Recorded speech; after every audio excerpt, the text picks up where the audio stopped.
Over the last few years, we have seen £2 billion worth of cuts being made. The outgoing government was going to make a further £3 billion worth of cuts. This is the largest set of cuts going back to the 1970s. This isn't a necessity.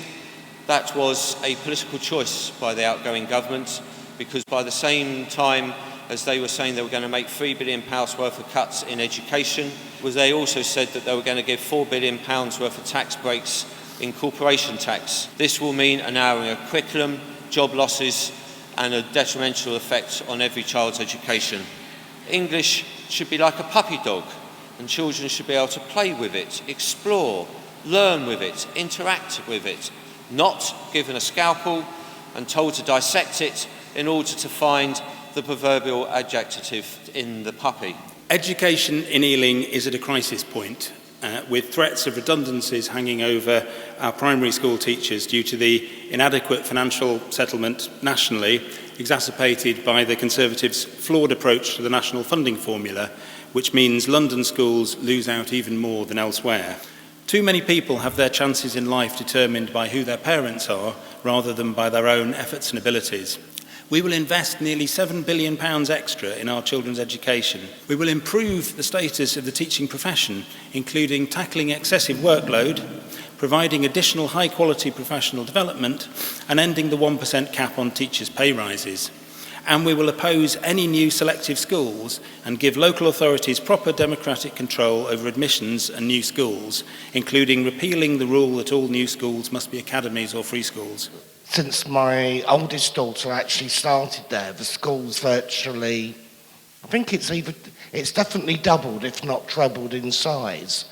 And it almost feels, sort of going past it quite regularly, like an education factory, rather than a place where children should learn in a happy environment. I'm very sorry that the Conservative spokesman isn't here, because I want to challenge about this obsession of Theresa May to recreate grammar schools. That wasn't a Conservative position in Ealing when we went comprehensive in the 70s.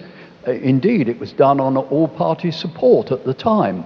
When we went comprehensive, you'll find this hard to believe, but it was the one comprehensive scheme approved by Margaret Thatcher when she was Secretary of State for Education. Do you think we could try and help set up a broad spectrum of opposition to reintroducing selection? Because I think there are still some Conservatives around who are not happy about it. The idea, not just for myself, but for a lot of young people in the profession, the idea of renting or buying a mortgage is unimaginable. And I'm just wondering, what do you two make of it, and what do you intend to do to actually help us? Because at the moment I'm living at home and I'm saving up, but it's the same for many of us. You know, what can you do to help us? With schools continually chasing positions on the league table, senior leadership are under pressure to invest money in the subjects that count for those league tables, that count for Progress 8. And it is meaning that the opportunities for our children and the stress that children feel being pushed through subjects that they're perhaps not suited for is a very real issue. It seems slightly odd to me in a way that you would be putting so much money into scrapping tuition fees for university. I think, Rupa, you just mentioned 11.2 billion. Wouldn't the extra money be better spent at the early years stage? Workload is one of the biggest reasons for teachers leaving the profession. I was wondering what your views are on addressing this. My question is particularly for the Labour MP. Could you summarise, as best as you can, the main actions Labour Party plan to take to invest in the education system? So we would invest £25.3 billion in education across, because it's a joining up process with early years, school provision and higher education, and further education as well, in between the two.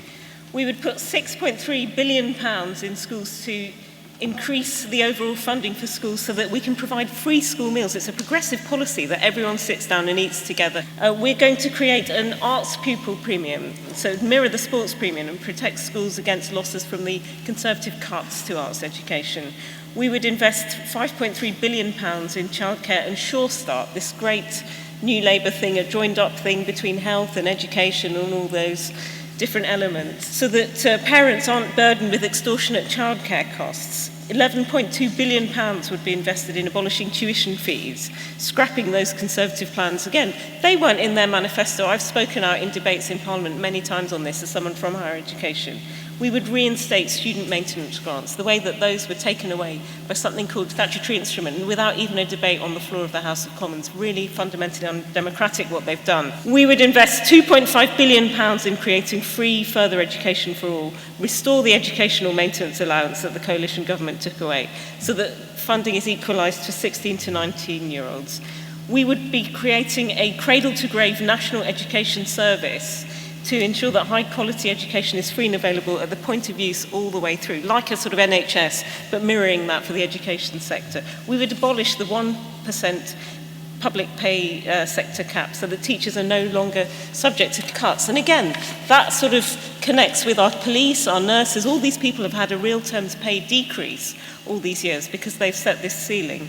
We would scrap plans to introduce baseline assessments and introduce a commission to look into curriculum and assessment. You know, our kids should not be guinea pigs. And when I was at an equivalent age, we weren't being tested with a 7+ and all these things at every different key stage. I turned out all right, I like to think. Tim Farron, our current leader, in 2010, he voted against the increase in tuition fees. So, you know, there is the point that, you know, blaming the LibDems under our current leader, Tim Farron, for the tuition fees issue is a bit like blaming Labour under Jeremy Corbyn for the Iraq War. You know, it's something that the current leader voted against. For more investment in schools in early years and no more new selective schools, please vote for me on June the 8th. Don't fall for LibDem spoilers. This is a straight choice between the Conservatives and Labour. If you live in Ealing Central and Acton, vote Huck on June the 8th. Thank you. And finally, I'd like to ask Joy Morrissey if she would like to make a contribution. Joy Morrissey. Is there a proxy on behalf of Joy Morrissey who would like to speak for the Conservatives' manifesto on education? Is there anyone in the room that would like to speak for Joy Morrissey and the Conservative Party on education policy? In which case then, I'd like to thank both John Ball for attending and Rupa Huck for attending on what we consider to be a very important issue around education. Thank you ever so much for attending.